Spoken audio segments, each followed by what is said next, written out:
Buenas tardes, querido público.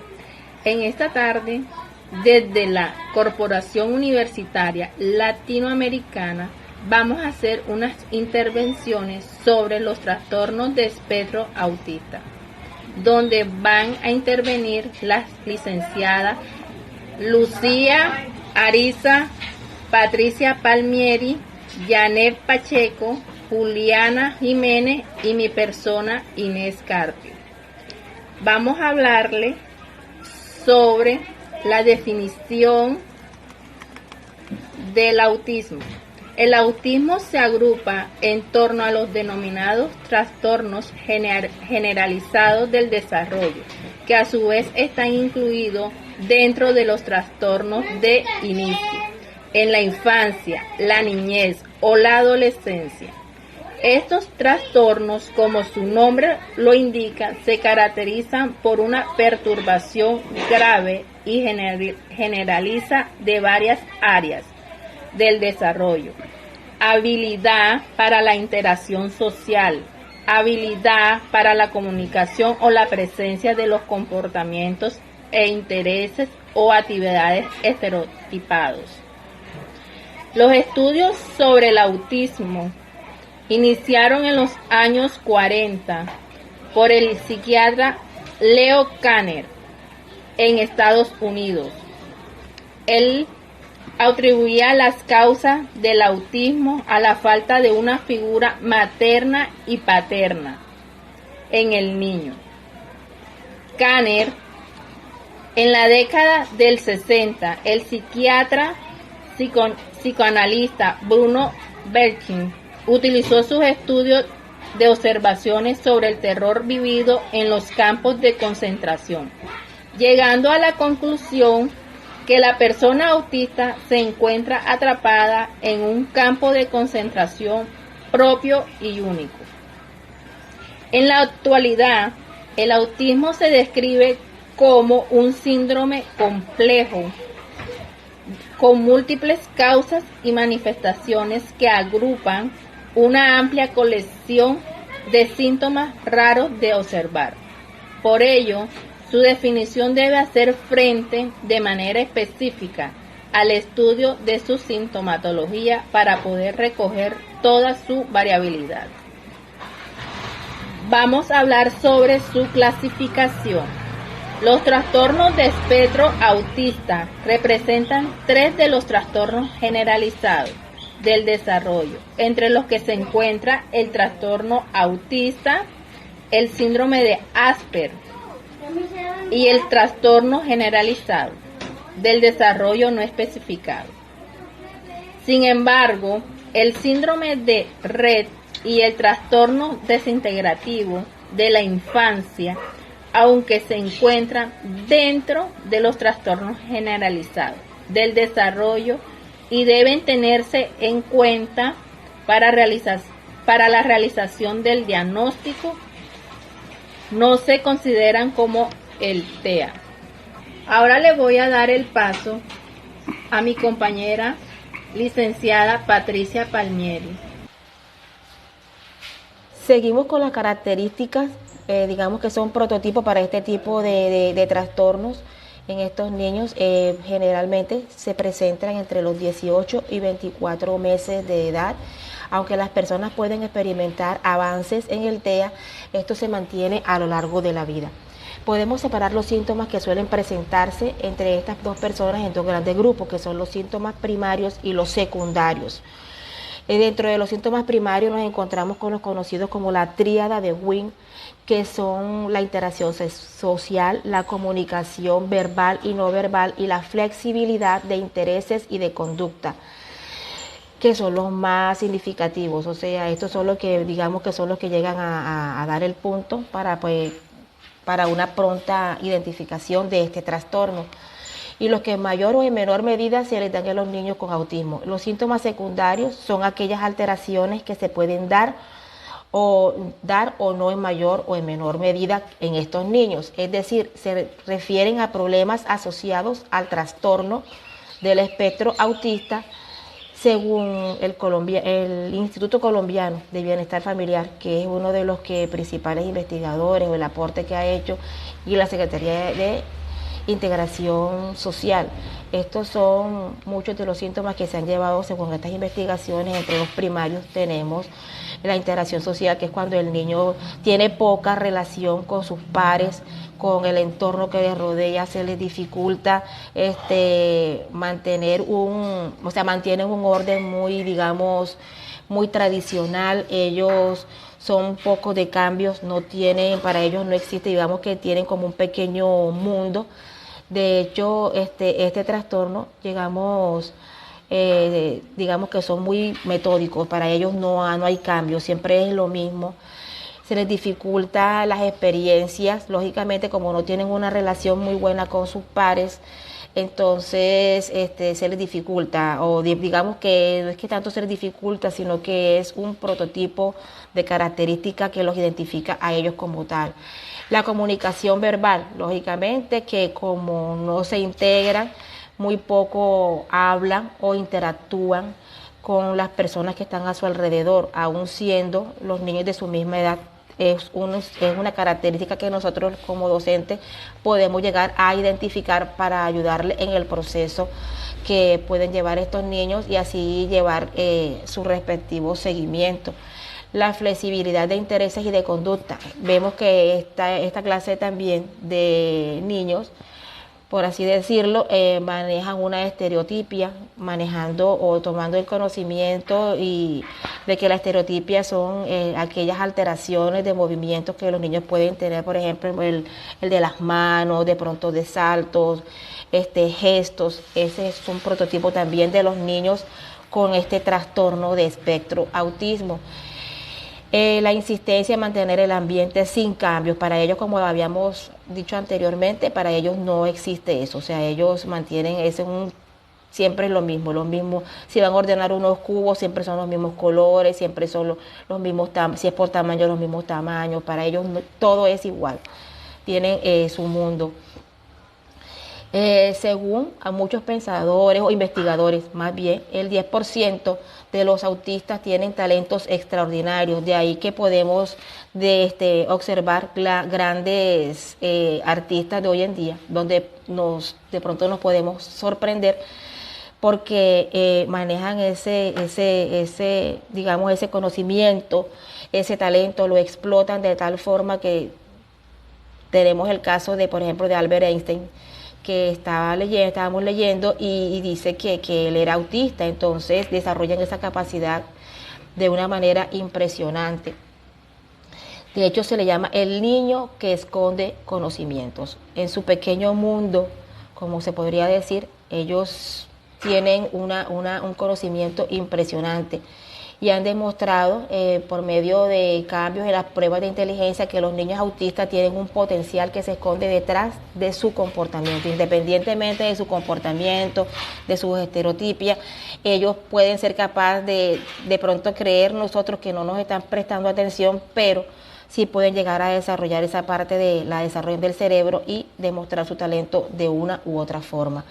Una de las causas de las que podríamos determinar, un determinante también de esto, son bastantes comunes. En un estudio que se ha realizado el último, en el 2004, según el investigador Johnson, revela que el 44% de los médicos de atención primaria reporta que al menos 10 niños a su cargo pertenecen a este espectro.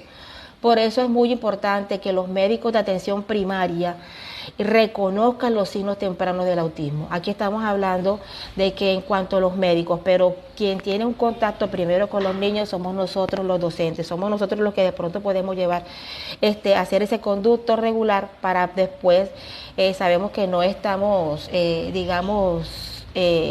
capacitados, por así decirlo, no somos los especialistas para decir el niño tiene esto, sino una causa, ¿verdad? Para que de pronto los niños puedan ir a tomar su tratamiento adecuado. Los casos de autismo han aumentado indudablemente en los últimos años, por lo cual puede ser producto de imprecisiones en el diagnóstico. De pronto ahora se están tomando ciertos diagnósticos de que el niño es autista, pero Eso también puede ser imprecisiones. La identificación de niños con desórdenes genéticos no relacionados con este trastorno, por ejemplo, como el síndrome de Down, que tienen criterios que se solapan con los del TEA, son muy parecidos.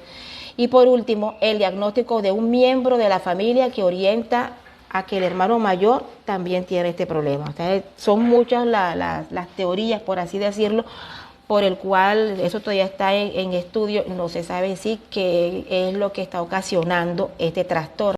Buenas tardes, mi nombre es Luciali Ariza y le vengo a hablar de la incidencia en la población.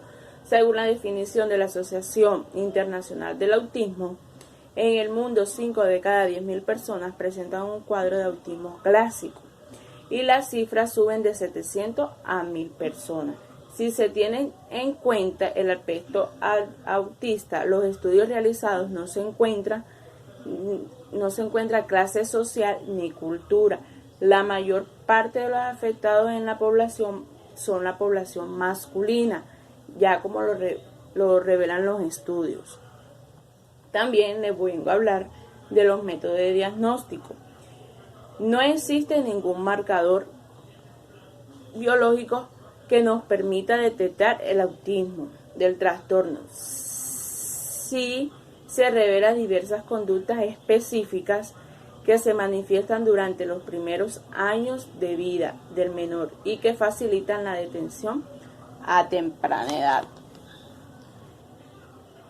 Es importante recabar la información familiar, profesional, historia clínica del niño, antecedentes familiares, ya que eso nos permite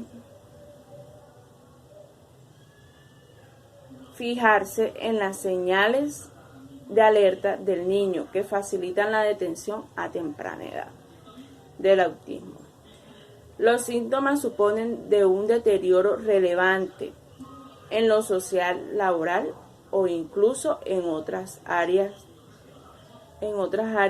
de formación de la discapacidad intelectual o rechazo global del desarrollo. No justifica mejor estas alteraciones de diagnóstico. Suelen realizarse desde los 18 y 13 años de edad. Para elevar un grado de desarrollo del menor, la escala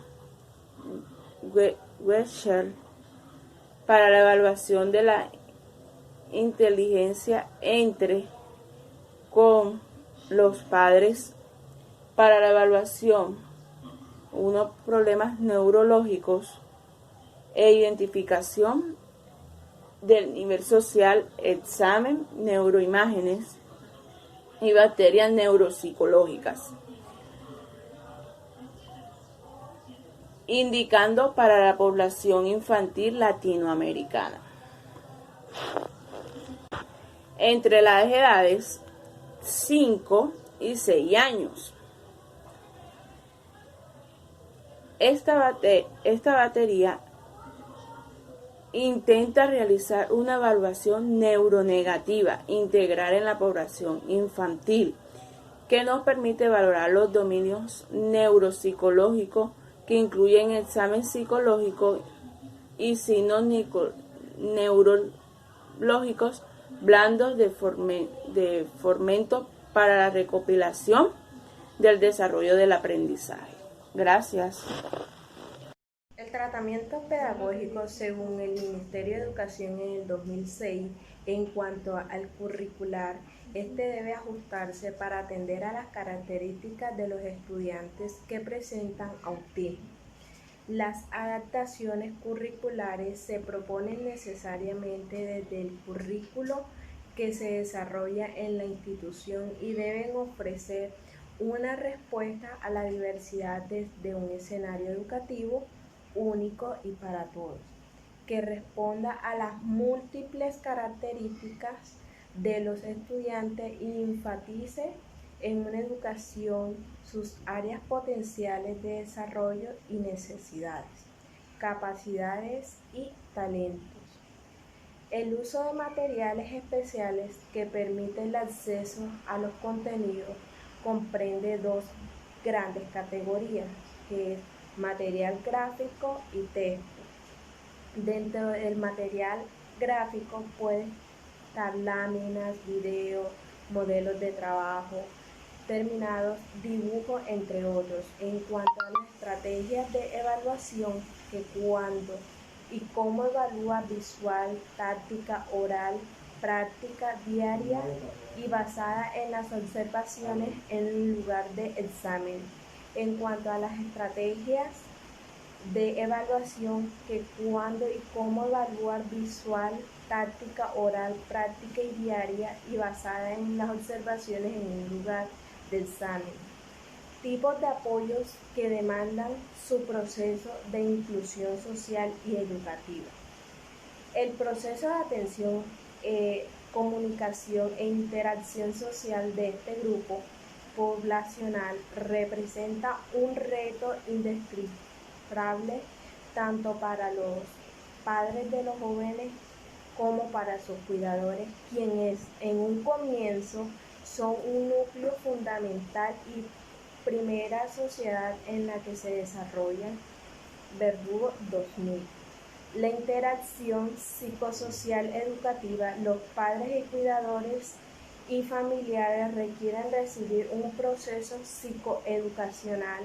En el profesional de la salud debe estar la capacidad de orientar en primer término el manejo de duelo para efectos de que el núcleo familiar como primera sociedad acepte y asuma esta realidad como una oportunidad de aprendizaje. La interacción psicosocial educativa, los padres, cuidadores y familias requieren recibir un proceso de psicosocial educación en el profesional de salud mental. Deben estar capacitados en orientar en primer término el manejo de duelos para efectos de que el núcleo de familia como primera sociedad acepte y asuma esta realidad como una oportunidad de aprendizaje.